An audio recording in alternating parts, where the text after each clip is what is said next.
नमस्कार भाइयों और बहनों, brothers and sisters, ladies and gentleman, students, sportsman, scholars, learners, listeners, professionals, officials, doctors, ministers, researchers, advertisers, believers, all of you are welcome. I, Dr. Rakesh from USA, welcome all around the world. Those who are listening, watching, liking, commenting, sharing and subscribing, I welcome all. I am greatly,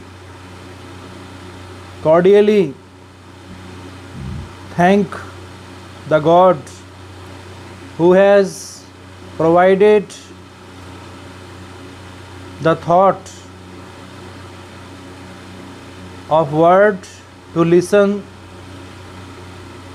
the word of truth. Science and spirituality.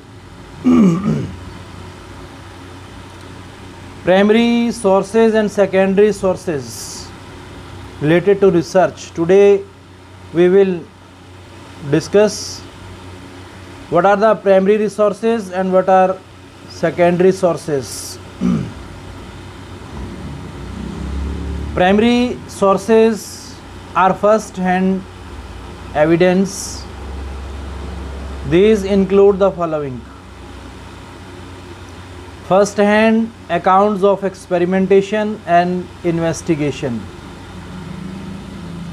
books, articles, monographs, doctoral theses, interviews, etc.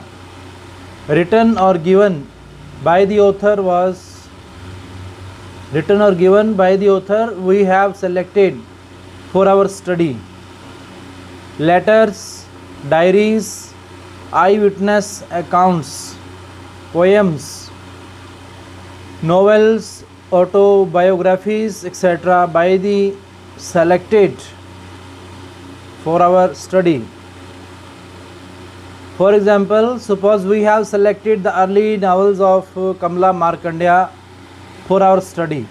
Then all the books, letters, diaries, poems, autobiographies, articles, monographs, doctoral theses written by Kamala Markandeya are primary sources. The interviews, etc. given by the author are also primary sources. Joseph Givaldi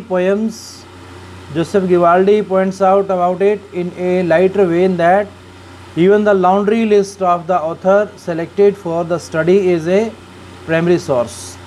When primary sources are cited separately in the work's cited page, the scholar must keep this point in mind.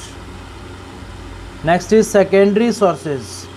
Summaries of information gathered from primary sources.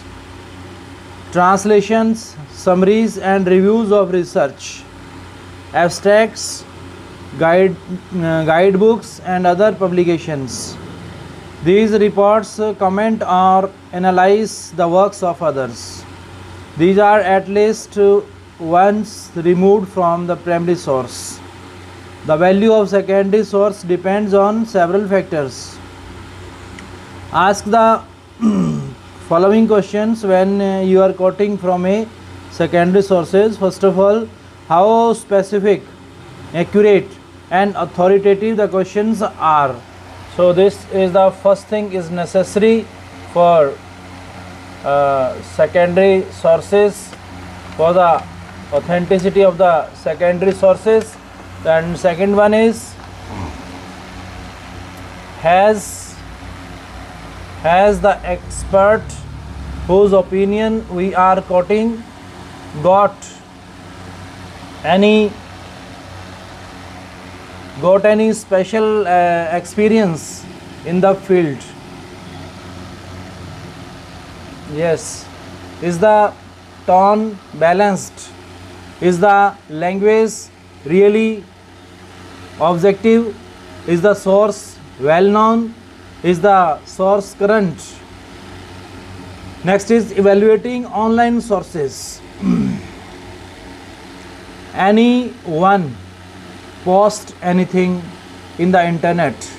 Actually, people who are at all experts in the field post many things in the internet. Sometimes these sites give false information. One such site reported that the novelist R.K. Narayan has written more than 30 novels.